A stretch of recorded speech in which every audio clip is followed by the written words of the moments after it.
Trump issues orders to promote school choice, end anti-American teaching.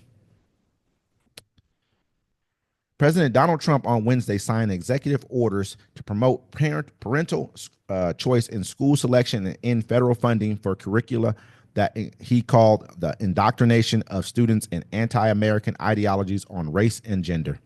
The two directives, which come a week after Trump was sworn into his second term of office, are in keeping with his campaign promise to remake the country's education system in line with the rigorous conservative agenda that Democrats say could undermine public schools.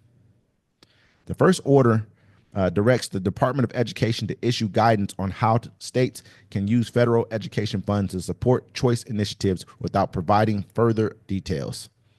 It is the policy of my administration to support parents in choosing directing the upbringing and education of their children, the president said in the order. Too many children do not thrive in their assigned government run K through 12 school.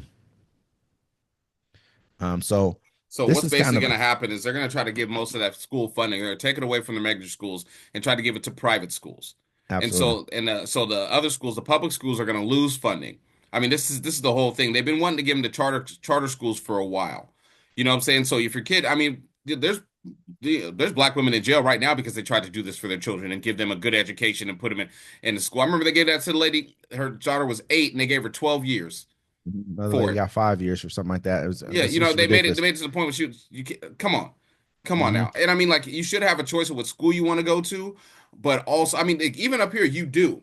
If you work, say you live in the town next to ours, and you work in our town, and the school's right there, the school will make that exception for you, be like, hey, because they don't want you to have to travel like that. They actually care. But in this way, it's just going to hurt funding for underprivileged schools, and not just the black ones. You know what I'm saying? Like all the schools. I mean, because black schools are already underfunded anyways. Says his second directive aims to stop schools from using federal funds for curriculum, teacher certification, and other purposes related to gender ideology or discriminatory equity ideology. I agree. In recent years, however, parents have witnessed school indoctrinate their children in radical anti-American ideologies with deliberately blocking parental oversight, it reads. Trump and his allies throughout the campaign have accused public schools of teaching white children to be ashamed of themselves and their ancestors due to the country's history of slavery and discrimination against people of color. So basically, they're like, you can't don't be ashamed of the racism your ancestors did. Be proud of the racism you could do now. What they also don't want to talk about, they don't want to talk about our history. They want to lie. And so it was fine for them when they were trying to make us feel ashamed about our past, our history, and who we were. But it's not about making a person feel ashamed anymore. Now it's about telling the truth. They told us Christopher Columbus discovered America.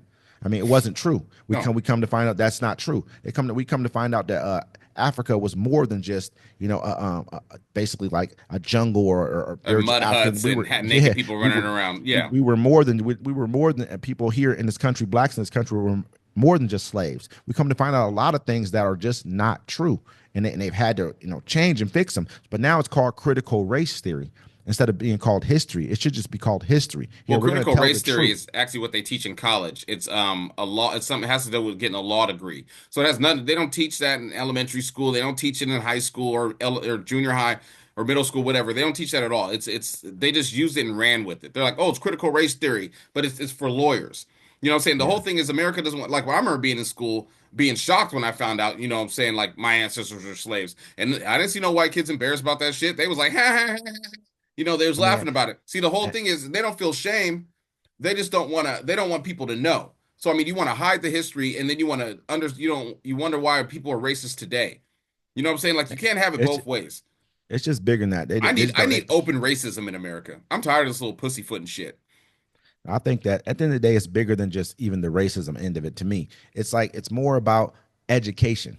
Like, they don't want education in this country. They want education to be shut down. If you look at what JD Vance is talking about education, the education system's no good, blah, blah, blah. I mean, if it's just no good, then correct it without breaking it all the way apart. Because in reality, the people who voted for you are the uneducated. That's why you're happy to have people uneducated, because you can control them easy. You can tell them anything and they'll run with it. When you look online, I had a person go online who's a Trumper that I know. He put something online that everyone knows. I mean, anyone who has any kind of a thought process or can do any kind of research would know it's not true. But I looked at a bunch of people under his post act like it was true. It's pretty basic. And I said something about it. I was like, man, we are. And the funny part about it is everyone's going to think that this is true. And he laughed about it, but the fact of the matter is he knew what he was doing. That's Yeah. why disinformation campaigns work so easily in this country because we don't have education. If they want to do something with the education system, fix it. That's Yeah. what I look at it Well, I'm as. also like this too. It's like, you'll see something on the news you don't like and you'll just be like, you'll ignore it. But you see something that, comes in with your values and you agree with, you're more inclined to talk about that. Like I was at the grocery store yesterday and I'm reading the sign. They're like, yeah, because of the bird flu going around, eggs are in a shortage. And I told my son, and there's a guy standing next to me or whatever. I'm like, yeah, this is true. I was like, because, if one chicken catches the bird flu, they got to kill the whole flock. So it's going to take time for them to build them back. And then some other guy walks up there. He's like, "Oh, this is all fake. This is, who's doing this. This is all gonna stop pretty soon." And I'm just like, "Bro, you live in fucking La La Land." Because he was told one thing and he wants to believe that. And me, I've been researching it, so I know how the bird flu is gonna affect the livestock. I've been Yeah, saying it for a minute now. we've You know what been I'm saying? talking Because about it's this. switching to other animals. But things about switching. Yeah, yeah. Go ahead. And if he thinks it's going to stop, I want you to get to the next point. But if he thinks it's Yeah. going to stop, then what happened with COVID? Why didn't that stop? Why didn't nothing? You know what I mean? Like, Yeah, let's be real here. This I is just almost wanted to hit the dude this with dude some is shit. slow. Like I've been saying, like, look, Donald Trump is in charge. He can punk everybody and anybody when he feels like it. If he wanted the price of eggs to go down, they would go He down. could. If he wanted the Price of price eggs of are gas not to go down, they the would go price of down. eggs in other countries aren't high. So If why you, don't we yeah, why don't we start instead of making everyone our enemy, let them be our friends and start importing more eggs if we need to, a dozen eggs whatever the was case may was be. $10.93 at the Winco I was at. Go ahead, Doc. I feel You you. know, but also here we go.